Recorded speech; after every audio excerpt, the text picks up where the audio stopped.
Hi, it's Selva the Explorer, and on today's video we visit Zak Bagan'S Haunted Museum located in Las Vegas, Nevada. Thanks so much for watching. Like and subscribe for more content. Zak Bagan'S is the host of Travel Channel's Ghost Adventures. He's also a collector of some dark memorabilia and the owner of Zak Bagan'S Haunted Museum here in Las Vegas. This is my life. The paranormal's my life. Bagan'S opened the museum last October.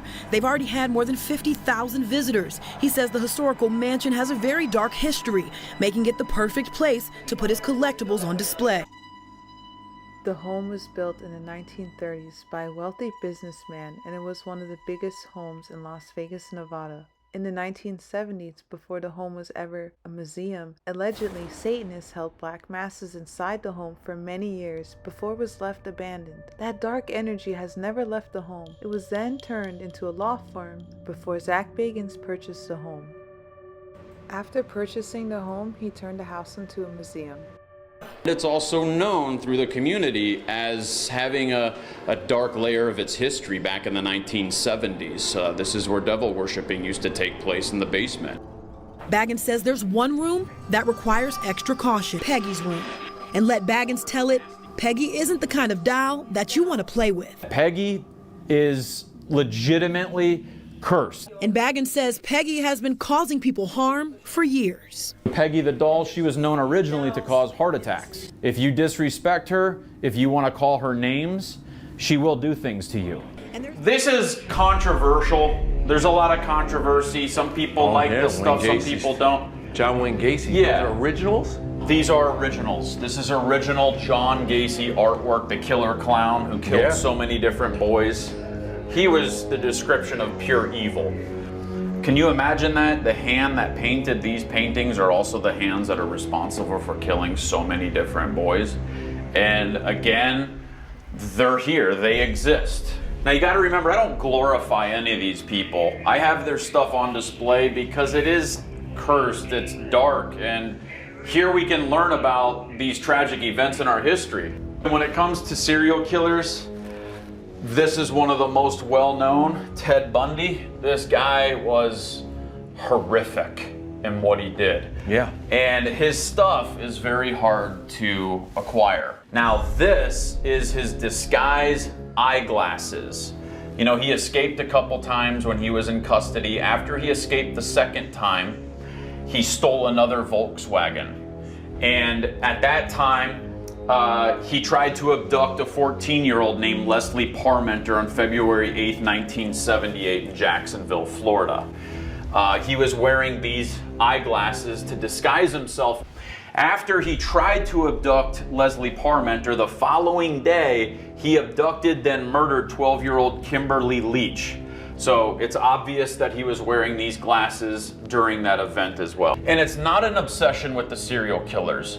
It's what would make a serial killer do this when he's so normal looking. You see him over here in his mugshot, right over here. I mean, if you look at this guy, I mean, he was going to law school. He was wearing a suit. You looked at him and everybody said how nice he was. But he had a mind of evil. And the part that I'm interested in, Kevin, is what turns the page for these. They're not born serial killers. Something happens to them in life. Charles Manson's remains and bone fragments are also at the museum, alongside his personal items such as his bathrobe that Charles Manson passed away in. Among the hundreds of mysterious items, letters, and images, a Charles Manson collection. Manson is known for leading a cult responsible for several gruesome murders in the 1960s. Haunted Museum received this painting, made with the blood of the artist and the actual ashes of Charles Manson. This is the notorious blood painting with Charles Manson's actual ashes in his eyeballs. Bagan'S also says the painting has a creepy energy connected to it, and some people won't look it directly in the eyes. This is a charged piece. There is an energy about it. Ed Gein's cauldron, also known as the Devil's Cauldron, is also on display at Zak Bagan'S Museum. It's the same exact cauldron found at serial killer Ed Gein's home. Few can match the terrifying actions of Ed Gein, the Plainfield Butcher. His crimes provided the inspiration for films like Psycho, The Texas Chainsaw Massacre, and one of my favorites, Silence of the Lambs. Now, inside Gein's House of Horrors, the police found a large cauldron that played a very dark role in Gein's plan. The madman's last victim was strung up over it, field dressed like a deer, draining blood into the heavy metal pot below. And the cauldron ended up in the back of a garage, where it remained until its owner passed away several years ago. Now, immediately after the cauldron was found, those who were standing closest to it became severely ill. And in fact, the people there on the day it was discovered, 5 of them died unexpectedly within the next 18 months. Desperate to get rid of it, the survivors sold it at an auction in 2016 to me. One of his many items that are showcased at his museum is a Dybbuk box, which is an old wine cabinet. Inside the box are spirits of the dead that can possess the living and a demon that wants your soul. Rabbis are able to hold ceremonies and attempt to communicate with a Dybbuk and ask it what it wants in order to appeal to its human side, because a Dybbuk was once a human. This is the same box that allegedly cursed singer Post Malone. The Dybbuk box was also mentioned in the Bible. This is known as not only one of the most iconic haunted items in the world, but it's also known to be one of the most deadly. I was kind of apprehensive bringing it here. It's not been removed, it's not been seen, it's not been really out like this. This box is used to contain evil spirits. Correct, we don't know whether it's 1 or 2 or multiple, but we know at least there is a Dybbuk. Can you define what a Dybbuk is? In the Jewish faith, it's a spirit that has unfinished business, cannot have peace, so it attaches, it cleaves. Possesses. It possesses a person to finish out whatever it didn't finish. So you have something living through you to finish its life.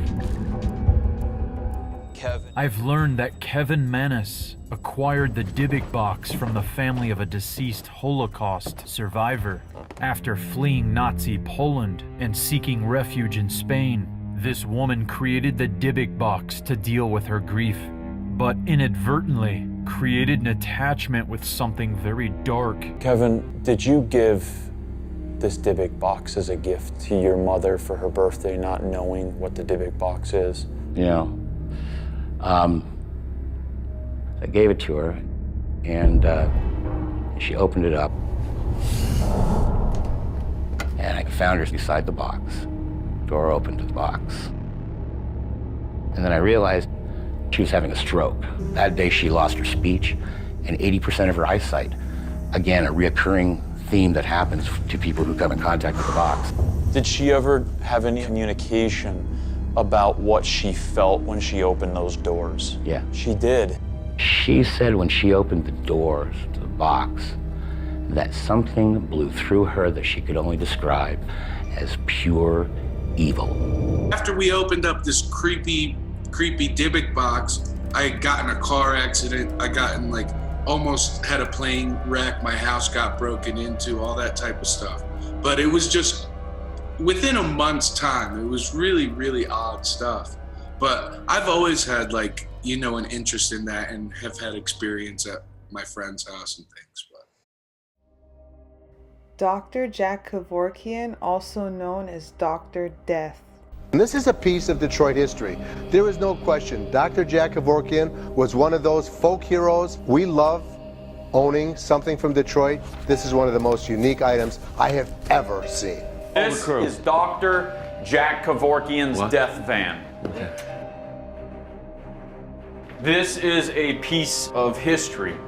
This is where Dr. Zak Bagan'S conducted a lot of assisted. This is the very first lady that died in the van, Janet Adkins. And what's really cool is I met Dr. Zak Bagan'S' attorney. That's Jeffrey Feiger over there. And Jeffrey Feiger originally thought that this van was destroyed. Him and Jack took it to a scrapyard because he knew that people would want it like this. But they left. They didn't eyewitness it being smashed. The owner of the scrapyard kept it. and it ended up in my hands. If you don't believe me, this is the original title, hand signed by Zak Bagan'S himself. Dennis Hoff's cursed brothel bed. Dennis Hoff, the owner of one of Nevada's most famous brothels, died while sleeping in it. And in the wake of his death, the staff at his brothel reached out to me to take it to my museum. They believed it was haunted and cursed. Now, Hoff's death wasn't the first tragedy associated with this bed. NBA superstar and star of Keeping Up with the Kardashians, Lamar Odom, spent the worst night of his life on it. After night of celebrating, he was found on the bed unconscious. Listen to this. He had 12 strokes and 6 heart attacks. And although he overcame these health issues, he has claimed that since his night on the bed, he has been followed by a kind of darkness. Thanks so much for watching. Don't forget to subscribe and like for more content.